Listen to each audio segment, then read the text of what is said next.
I'm an artist. Water only gets you wet, but you're hesitant. A threat is only a bet with no investment. My mind's a vacation of finds and it's time to show that highly full of world. It goes from head to toe, breathing in and out. Your nose it goes for show. I'm taking notes from my dome right now. My Last of the Sorrows, Nightwalker, I'm out.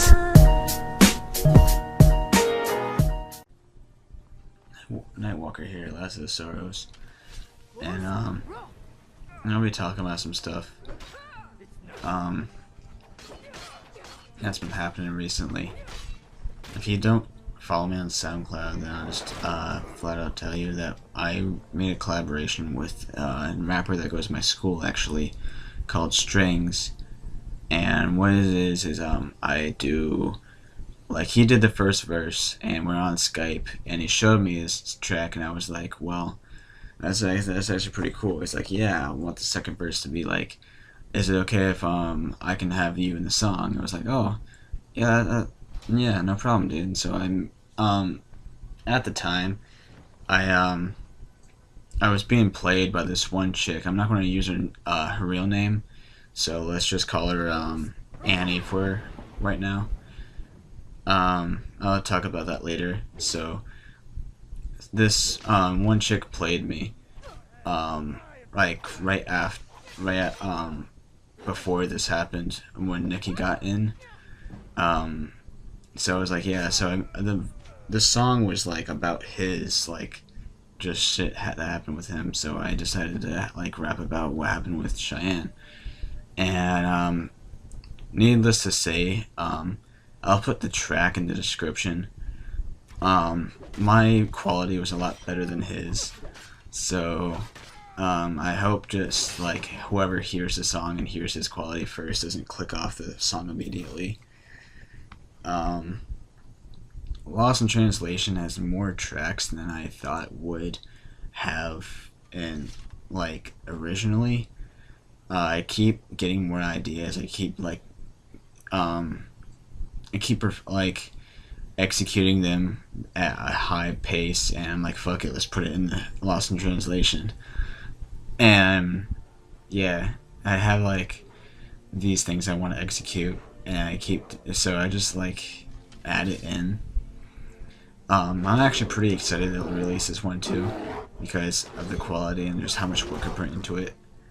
I went through 2 mixers and a whole bunch of shit, dude. Whole bunch of shit. Getting instrumentals was like the hardest part. That's it. But Nicky has been going through some stuff. Now his business is his business, but I'm allowed to say that it's relationship shit. And I've been going through my emotions too. I've been going through my shit. I've been going through like stuff you don't even like know about me. Like I have disorders that I have to deal with. That constantly gets in the way. So moving on to the next topic is suspension. I've had more time to work on like the stuff I am, because I've been suspended for 3 days. What happened was I went in and this guy was in the bathroom. I straight up decked him in this shit, man. I just beat this shit. Nah, no, I'm just kidding. But immediately, this guy, there was this chick that happened to be my ex, and I was at the vending machine. Okay, I had my headphones blaring, and I was just looking at like what I wanted to get. And there's this, I didn't even know who it was, but I saw this chick at the corner of my eye, and I was like, alright. Now, I've already had these headphones stolen, like, once, and they've broken, like, I've fucking lost count. But she reached for them, and I just, like, you know, like, twirled her arm around, like, you know how, like, you just, like, nope, bitch, you're not touching me. But I just, like, twirled her arm around and, like, moved her arm away, and then pushed her in her shoulder.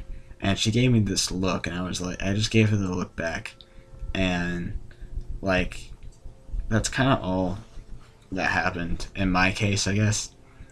But to her, she proceeded to go to the principal to talk about it, and apparently, she cried afterwards, and I felt like a really big piece of shit afterwards.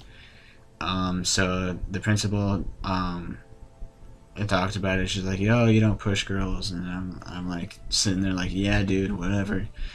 Because I don't hit girls ever. I mean, if I live by a rule of if she can hit like a man, she could take it like a man. So that's what I live by. I wouldn't be able to promise.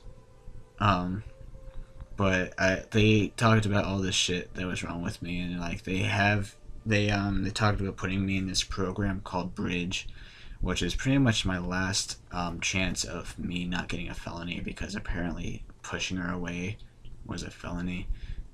I don't know. Fuck you, Oklahoma. But the next topic is Cheyenne, the story of with what happened. Fuck.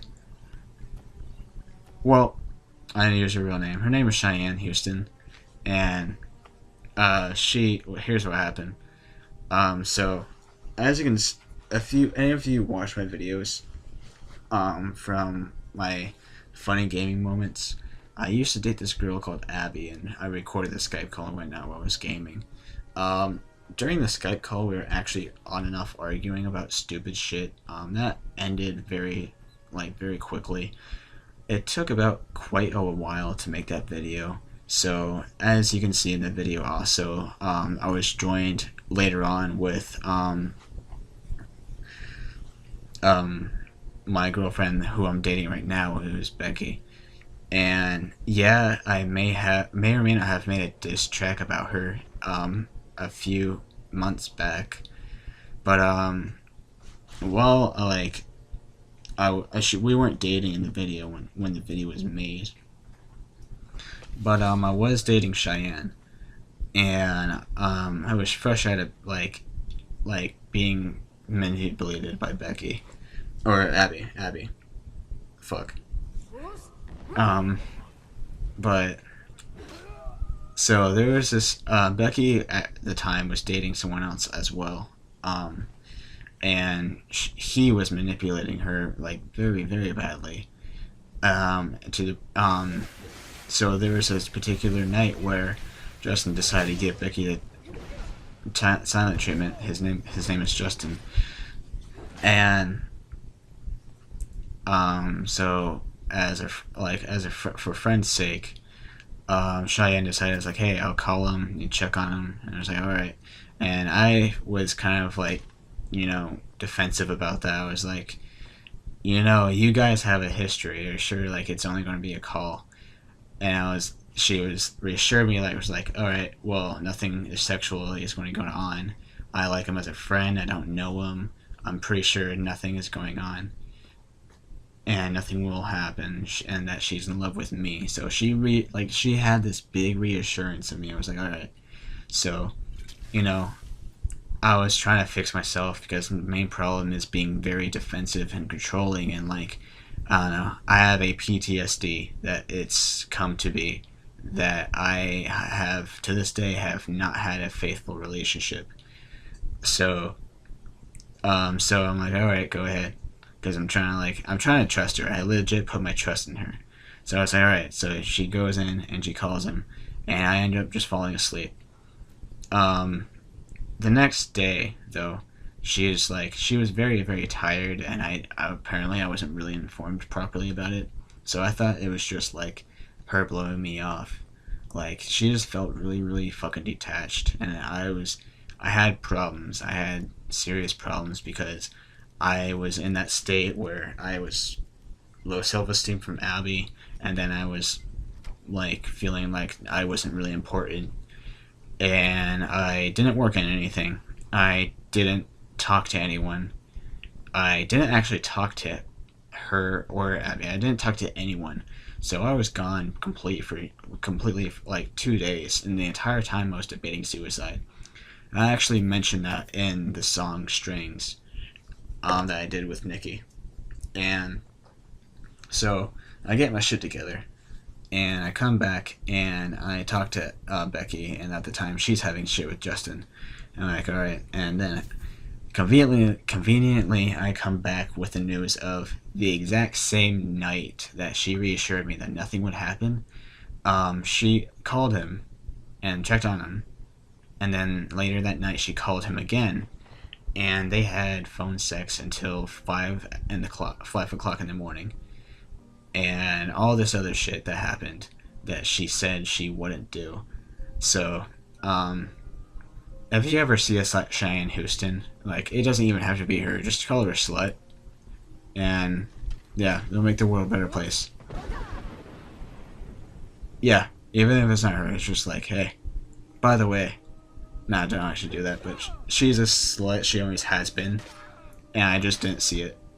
Because now that I look back on it, it's just her actions have been like, I don't know, just leading up to like a base personality that's always been her, that would be that kind of person that would do that. I actually have no idea what the fuck I just said, so I have to play that back. I'm not even sure if I explained that correctly. Today is Sunday, February, and it's 11 o'clock. So tomorrow's Monday.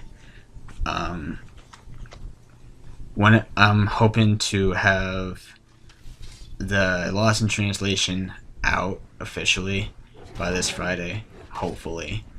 If not, you can follow my Twitter in the description. I'll tweet out if it's delayed again. Because honestly, whenever this guy gives his vocals to me, Nikki, as soon as I can do the mixing work done, then the faster the album comes out, because that's pretty much the last track that's going to be made. Also, other stuff coming out is just like other gaming content. I'm also trying to make more content in general, because I've been busy with the track itself and just drama, and I haven't uploaded anything in a while. So this is what that is. I'm not dead for like the 31 subscribers I have. Also, I've been thinking of doing a Skyrim Let's Play. I'm not sure if anyone would actually like look at it or watch it or even be interested in like watching it. But I've been thinking of doing a series of just where I just record Skyrim. I just record myself playing. I add my voice to it. My live voice, not like commentary over it like I'm doing right now. And just play and cut in like the best parts that happen. I'm not sure if any of you would actually enjoy that, because I don't give very good commentary nor very good gameplay. So, but it's something I want to do. So that pretty much concludes all I really wanted to talk about. If you have any questions, you can comment on the video. What say you in your defense? You can comment on the video, and I'm working on more art. Like I have a pretty good outro. I'm working on a new intro. I'm working on more art, so that way you can like follow like my things. That I think I should just put the links in the description. That's easier than making art, but I like originality. See ya.